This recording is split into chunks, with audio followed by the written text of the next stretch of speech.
Chapter 5 Coal and Petroleum. We use various materials for our basic needs. Some of them are found in nature and some have been made by human efforts.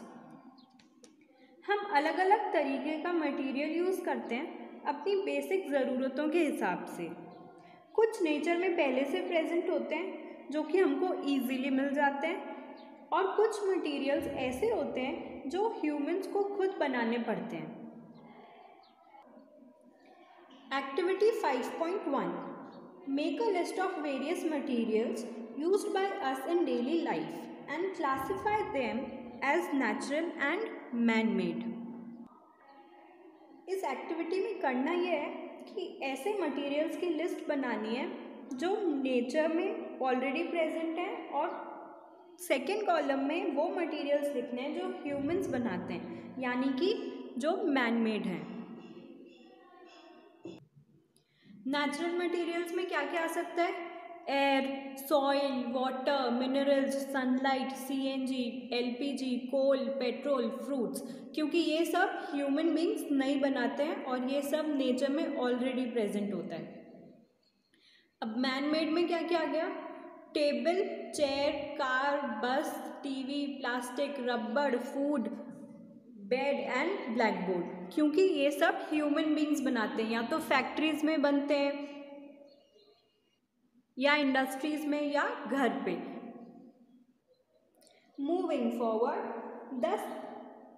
This list include air, water, soil and minerals. Since all these are obtained from nature, they are called natural resources. अब ये जो natural वाले column में आपने जो भी resources भरी हैं, इन सबको नेचुरल रिसोर्सेज बोलते हैं क्योंकि ये सारी की सारी नेचर में प्रेजेंट होती हैं. Can air, water and soil be exhausted by human activities? अब नेचुरल रिसोर्सेज में जैसे कि एयर है, वाटर है और सॉइल है, ये सब ह्यूमन एक्टिविटीज़ की वजह से ख़त्म हो सकता है क्या? You have already studied about water in class 7th. Is water a limitless resource? Yes. In the light of the availability of various resources in nature, natural resources can be broadly classified into two kinds: inexhaustible natural resources and exhaustible natural resources. These resources are present in unlimited quantity in nature and are not likely to be exhausted by human activities. These are known as inexhaustible natural resources and their examples are sunlight and water.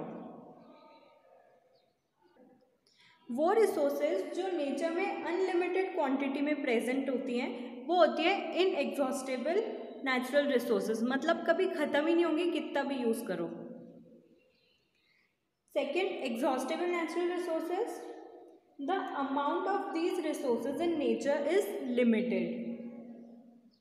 They can be exhausted by human activities. Example of these resources are forests, wildlife, minerals, coals, petroleum, natural gas, etc. मतलब अगर इन resources को ज़्यादा use कर लिया तो ये ख़त्म भी हो सकती हैं, फिर इनको बहुत ज़्यादा साल लगेंगे वापस से बनने में.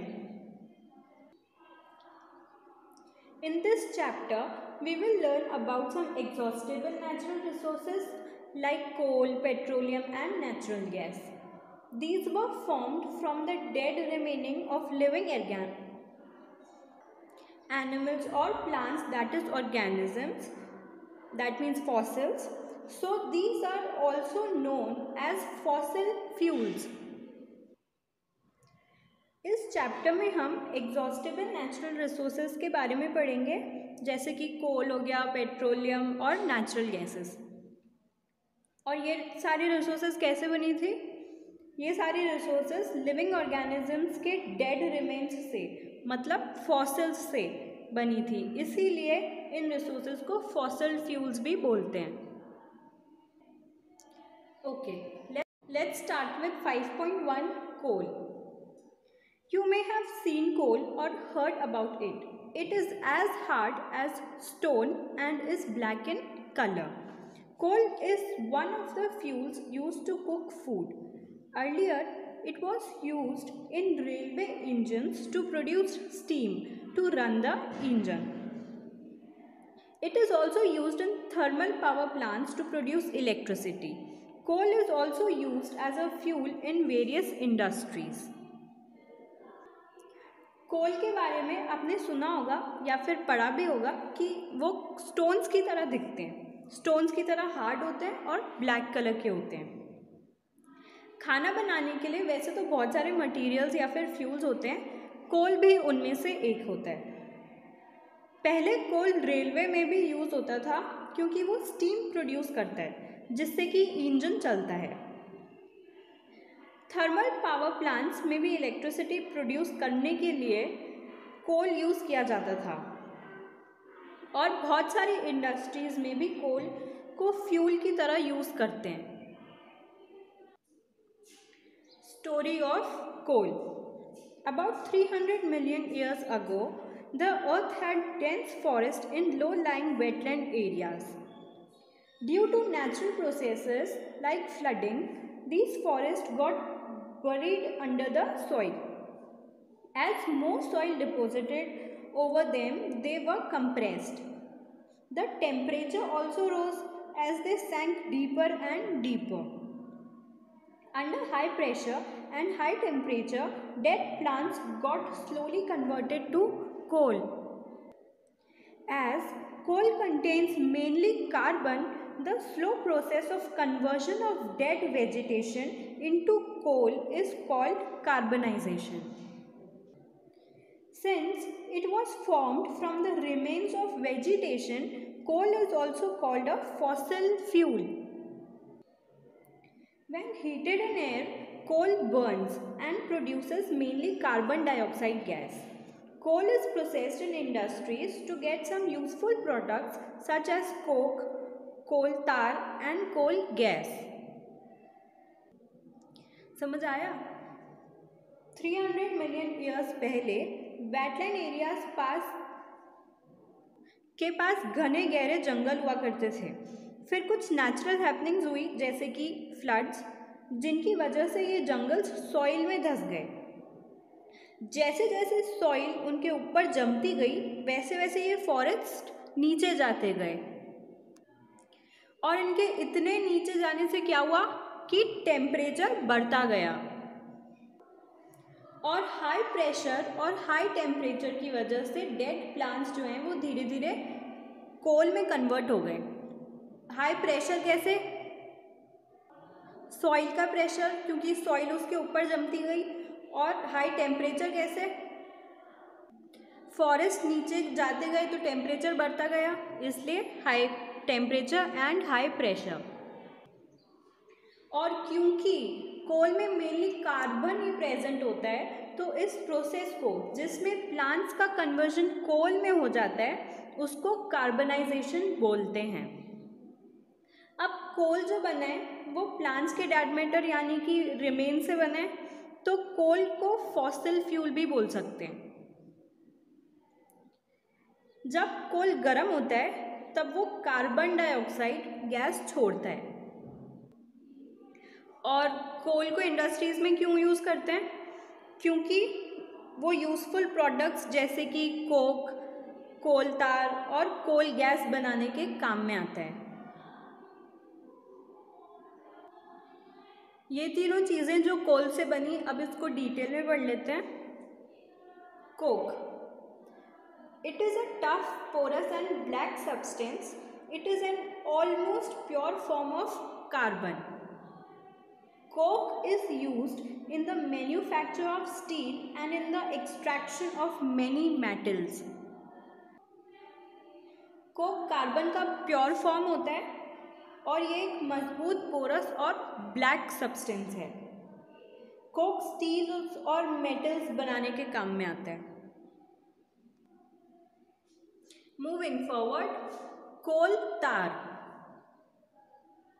It is a black thick liquid with an unpleasant smell. It is a mixture of about 200 substances. Products obtained from coal tar are used as starting materials for manufacturing various substances used in everyday life and in industries. Substances like synthetic dyes, drugs, explosives, perfumes, plastics, paints, photographic materials and roofing materials, etc. Interestingly, naphthalene balls used to repel moth and other insects are also obtained from coal tar. क्या होता है कोल तार? ये गाढ़ा liquid होता है black colour का और इसकी स्मेल ज़्यादा अच्छी नहीं होती है. नियरली 200 सब्सटेंसेस को जब मिलाते हैं तब जाकर ये कोल तार बनता है. कोल तार से जो प्रोडक्ट्स बनते हैं उनको as a starting material use किया जाता है. Dyes, drugs, explosives, perfumes, plastics, paints, photographic materials और रूफिंग मटेरियल्स जैसी चीज़ें बनाने के लिए. और नेफ्थलीन बॉल्स जो कि हम कबर्ड्स में या फिर बॉक्सेस में रखते हैं अंदर ताकि इंसेक्ट्स नहीं आए, वो भी कोल तार से ही बनते हैं. Another important product obtained from coal is coal gas. Coal gas is obtained during the processing of coal to get coke. It is used as a fuel in many industries situated near the coal processing plants. जब कोल से Coke बनाने की process होती है तभी हमको कोल gas मिलती है और इसको इंडस्ट्रीज में फ्यूल की तरह यूज़ किया जाता है. So this was all about coal. In the next video, we will take up petroleum.